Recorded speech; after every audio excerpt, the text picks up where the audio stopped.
Hello friends, आप सभी Aryan study के साथ जुड़ चुके हैं। आज की लेक्चर में क्लास 10th का फिजिक्स चैप्टर लाइट का लेक्चर नंबर 2 स्फेरिकल मिरर के बारे में डिस्कस करने वाले हैं। स्फेरिकल मिरर वैसा मिरर जिसका रिफ्लेक्टिंग सरफेस कर्व्ड हो, वैसा मिरर जिसका रिफ्लेक्टिंग सरफेस कर्व्ड हो। स्फेरिकल मिरर दो प्रकार के हो सकते हैं, या तो कन्वेक्स मिरर हो सकते हैं या तो कनकेव मिरर हो सकते हैं। स्फेरिकल मिरर दो प्रकार के होते हैं, या तो कन्वेक्स हो सकते हैं या तो कनकेव मिरर। कनकेव मिरर और कन्वेक्स मिरर होते क्या है? इस ये क्या होता है, हॉलो स्फेरिकल ग्लास मिरर का क्या होता है, पार्ट्स होता है, जिसका कन्वेक्स मिरर इसका रिफ्लेक्टिंग सरफेस जो होता है कर्व्ड होता है आउटवर्ड। इसका रिफ्लेक्टिंग सरफेस कन्वेक्स मिरर का कर्व्ड होता है आउटवर्ड, मतलब ये आउटवर्ड बाहर वाला इसका रिफ्लेक्टिंग सरफेस होता है। इस पर रे ऑफ लाइट पड़ने के बाद ये लाइट को क्या करता है, डाइवर्ज, इसलिए इसको डाइवर्जिंग मिरर भी बोलते हैं। इसका इनर क्या होता है, पॉलिश्ड होता है। वही कनकेव मिरर का क्या होता है, इसका रिफ्लेक्टिंग सरफेस कर्व्ड इनवर्ड होता है, मतलब इसका इनवर्ड ये होता है रिफ्लेक्टिंग सरफेस, इस पर रे ऑफ लाइट पड़ने के बाद वो क्या करता है, कन्वर्ज, इसको कन्वर्जिंग मिरर भी बोला जाता है। इसका आउटवर्ड क्या होता है, पॉलिश्ड होता है। ये दोनों हॉलो स्फेरिकल ग्लास मिरर का क्या होते हैं, पार्ट्स होते हैं। यहाँ समझते हैं एग्जाम्पल के थ्रू। जैसे कि अभी हमने बताया कि एम एन ये क्या है, हॉलो स्फेरिकल ग्लास, इसको मान लेते हैं कि ये डॉट डॉट करके बना दिए। एम एन क्या है, उसका पार्ट्स है, एक मिरर है, ठीक है। ये क्या एम एन पार्ट्स है, तो ये क्या हुआ, एक हॉलो स्फेरिकल ग्लास का क्या हुआ, सेंटर हुआ, तो इसको बोलते हैं सेंटर ऑफ कर्वेचर, ठीक है। और इसका जो एम एन जो पार्ट्स हुआ, ये मिरर हुआ, इसका मिडिल को पी बोलते हैं, उसको बोलते हैं पॉइंट, इसको पोल क्या बोलते हैं, इस पॉइंट को पोल बोलते हैं। और यहाँ के दूरी को क्या बोलते हैं, रेडियस हुआ, रेडियस हुआ ये। और इसके बीच में जो होता है वो होता है फोकस। अब फोकस और पोल के बीच की दूरी जो डिस्टेंस होता है उसको बोलते हैं फोकल लेंथ, उसको एफ से रिप्रेजेंट करते हैं, ठीक है। प्रिंसिपल एक्सिस क्या होता है, पोल सेंटर ऑफ कर्वेचर को जो लाइन मीट कराता है, मिलाता है, उसको बोलते हैं प्रिंसिपल एक्सिस। नीचे में हम यहाँ पर लिख चुके हैं, उन सबको आप पढ़ लीजिए। हम लिख चुके हैं, आपको नोट्स बनाने के लिए, समझाने के लिए यहाँ से समझा चुके हैं, ठीक है। और फोकस होता क्या है, जितने भी प्रिंसिपल एक्सिस के parallel light ray of light आएंगे, जितने भी प्रिंसिपल एक्सिस के पैरेलल रे ऑफ लाइट आएंगे, आफ्टर मिरर के रिफ्लेक्शन के बाद, इस मिरर के रिफ्लेक्शन बाद या कोई भी मिरर के रिफ्लेक्शन के बाद हमेशा वहाँ का जिस बिंदु पर मिलते हैं, जिस पॉइंट पर मिलते हैं, उसको क्या बोलते हैं, फोकस। तो वही लिखे हैं कि the point of principal axis where all the parallel light ray actually meet और appears to meet after reflection, या तो खुद से मिल जाए या तो उसको मिलाने पर, जिस पॉइंट पर मिले, जितने भी पैरेलल लाइन प्रिंसिपल एक्सिस को आए आफ्टर रिफ्लेक्शन के बाद, वो कहाँ पर मिलते हैं, फोकस, उसी को बोलते हैं फोकस। फोकस और फोकल लेंथ और रेडियस के बीच का अगर रिलेशनशिप देखा जाए तो एफ जो होता है R/2 रेडियस ऑफ कर्वेचर के बाई 2 होता है। फोकस जो होता है रेडियस का हाफ होता है, ये आपको याद होना चाहिए। अब हम लोग समझते हैं कि कनकेव मिरर का रे डायग्राम बनाने का नियम, ठीक है। रूल्स को पढ़ते हैं कि कनकेव मिरर जो होता है उसका रूल्स क्या होता है रे डायग्राम बनाने का। तो पहले देखते हैं, ये एक कनकेव मिरर है जिसका इनवर्ड क्या है, रिफ्लेक्टिंग सरफेस है, आउटवर्ड क्या है, पॉलिश्ड है। तो ये क्या हुआ, एक प्रिंसिपल एक्सिस हुआ, एक पोल हुआ, एक फोकस। तो जितने भी रे ऑफ लाइट हो गए वो यदि प्रिंसिपल एक्सिस के पैरेलल आएंगे तो कहाँ से मिलेंगे, फोकस। ये क्या हुआ, रूल्स हुआ रे डायग्राम, क्या हुआ, रूल्स हो गया रे डायग्राम बनाने का। तो ये ray parallel to principal axis after reflection at focus, कहाँ आएंगे, फोकस, ये पहला नियम। दूसरा क्या कहता है कि यदि प्रिंसिपल एक्सिस कोई भी रे ऑफ लाइट फोकस से गुजरे तो क्या हो जाएगा, वो प्रिंसिपल एक्सिस का पैरेलल। दूसरा करता है कि a ray passes through focus then after reflection parallel to principal axis. ये आपको याद होना चाहिए, ये क्या है, रे डायग्राम बनाने का रूल्स है कनकेव मिरर का। तीसरा क्या है कि यदि सेंटर ऑफ कर्वेचर से कोई रे ऑफ लाइट आएगा तो उसी मीडियम में उसी तरह से वो बैक चलेगा, उसी एंगल के साथ, जिस जिस तरह से यहाँ आया उसी सेम पाथ पे वो रिटर्न होगा। A ray of light passing through the centre of curvature of concave mirror is reflected back along the same path. ठीक है, ये इसका थर्ड क्या था, रूल्स था रे डायग्राम बनाने के लिए। चौथा रूल्स लगता है, यदि a ray incident obliquely to the principal axis of a concave mirror is reflected obliquely making equal. अगर रे ऑफ लाइट पोल पे इस तरह से इंसिडेंट करता है तो जितना एंगल से आएगा सेम उतना ही एंगल से रिफ्लेक्टेड होगा। ये इसका क्या है, चौथा रूल्स है। अब देखते हैं कि कनकेव मिरर के द्वारा इमेज का फॉर्मेशन कैसे होता है रे डायग्राम की मदद से। ध्यानपूर्वक बने रहे। पहला शर्त है कि जब ऑब्जेक्ट को इन्फिनिटी पर रखा जाए, ऑब्जेक्ट को जब इन्फिनिटी पर रखा जाए तो कहाँ पर इसका इमेज बनेगा। तो ये क्या है, कनकेव मिरर है। क्या है, कनकेव, जिसका इनवर्ड क्या है, रिफ्लेक्टिंग सरफेस, आउटवर्ड क्या है, पॉलिश्ड। तो रे जब इन्फिनिटी पे कोई ऑब्जेक्ट है तो वहाँ से दो प्रकार के रे जा सकते हैं, या तो प्रिंसिपल एक्सिस के पैरेलल पैरेलल आएंगे, या तो इस तरह से तिरछे तिरछे आएंगे रे।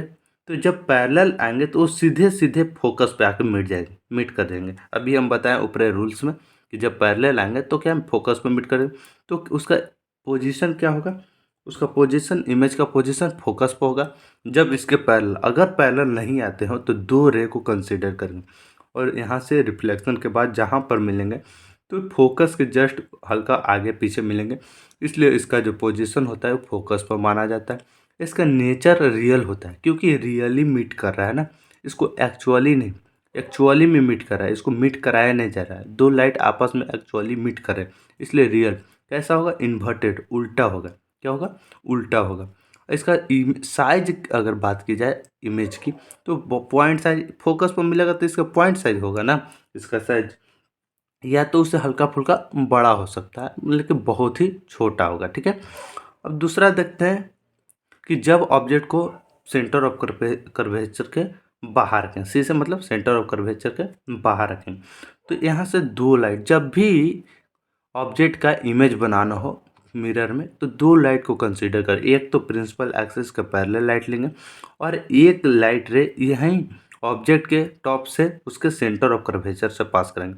ऐसा क्यों करते हैं, क्योंकि दो लाइट रेज को लेने से जहाँ पर लाइट रेज मीट करेगा वहाँ पर उसका इमेज का फॉर्मेशन होगा। यदि नहीं मीट करता है तो उसको एपियर्स मीट कराया जाता है पीछे में प्रोड्यूस करके, क्योंकि कन्वेक्स मिरर जब बढ़ाएंगे तो समझ में ज़्यादा आएगी। तो एक ray of light principal axis के पैरेलल आएगी तो आफ्टर रिफ्लेक्शन फोकस से होकर गुजरेगी, जब भी पैरेलल आती है तो फोकस से होकर गुजरेगी, एक सेंटर ऑफ कर्वेचर से गुजरे। अब देखिए दोनों, एक ये रिफ्लेक्शन के बाद इधर आई और एक सेंटर ऑफ कर्वेचर से पास यहाँ पर मीट कर रहा है, इसका मतलब इसका पोजीशन फोकस और सेंटर ऑफ कर्वेचर के बीच में बनेगा। ये ऑब्जेक्ट की हाइट इतना था लेकिन इतना छोटा हो रहा है, मतलब ये रियल तो बन रहा है, वास्तव रियल इमेज तो बन रहा है लेकिन इसका साइज क्या है, छोटा है, इन्वर्टेड है। कैसा है, ऊपर में था ये नीचे उल्टा है, और कैसा है, डिमिनिश्ड, छोटा है। तो इस तरह से इमेज का फॉर्मेशन जब सेंटर ऑफ कर्वेचर के बाहर ऑब्जेक्ट को रखते हैं तब होती है। अब देखते हैं कि जब ऑब्जेक्ट को सेंटर ऑफ कर्वेचर पर रखेंगे तो क्या होगा, इमेज का फॉर्मेशन कहाँ बनेगा। तो किसी भी कनकेव मिरर के सामने सेंटर ऑफ कर्वेचर पर कोई ऑब्जेक्ट को रखें, ये ऑब्जेक्ट मान लीजिए, यहाँ से दो रे ऑफ लाइट पासेस कराएंगे, एक तो प्रिंसिपल एक्सिस के पैरेलल जो रिफ्लेक्शन के बाद फोकस से होकर गुजरे, और दूसरा इससे एक फोकस से होकर लाइन गुजारेंगे। तो क्योंकि दोनों रे ऑफ लाइन रे का लाइन कहाँ पर एक्चुअली मीट करे, तो एक इस तरह से इधर आया और एक यहाँ से होने के बाद जब फोकस से आएगी तो क्या होगा, पैरेलल हो जाएगा प्रिंसिपल एक्सिस, और दोनों रे ऑफ लाइट इस पॉइंट पर मिल जाए।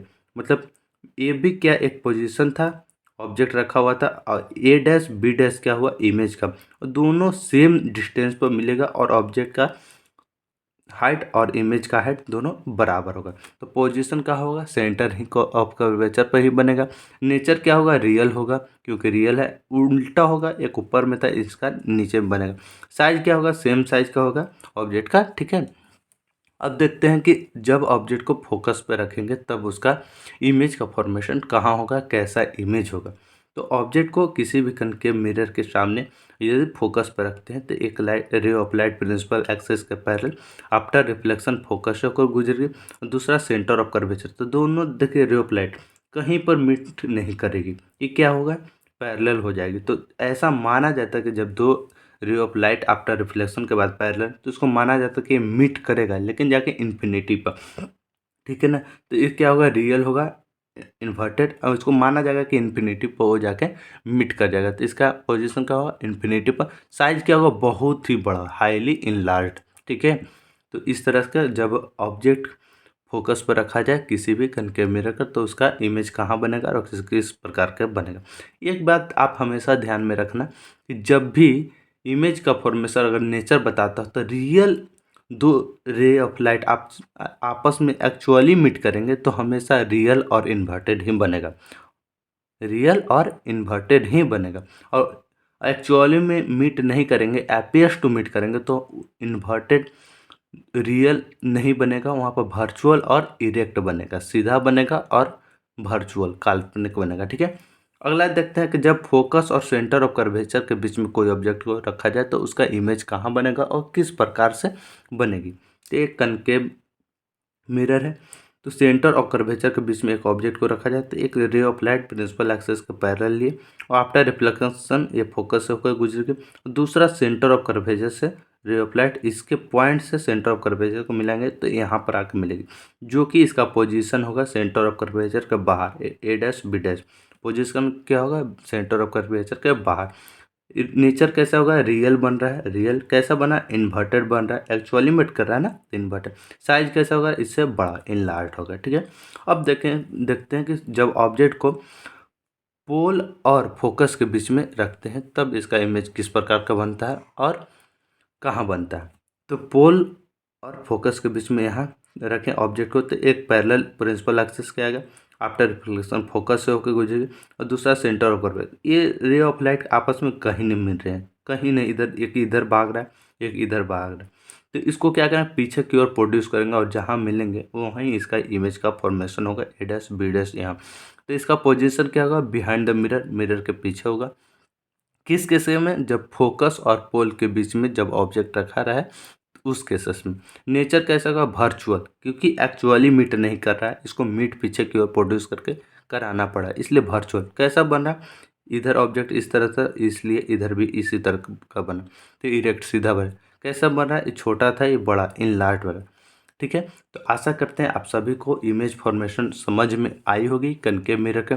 यदि सबको समझ में आई हो तो हमारे चैनल को लाइक और सब्सक्राइब जरूर करना दोस्तों, और आगे आने वाले नेक्स्ट लेक्चरों में आप सबका बेहतरीन ढंग से, और कहीं पर किसी को दिक्कत लगे तो हमारे कमेंट बॉक्स में कमेंट जरूर करें। धन्यवाद।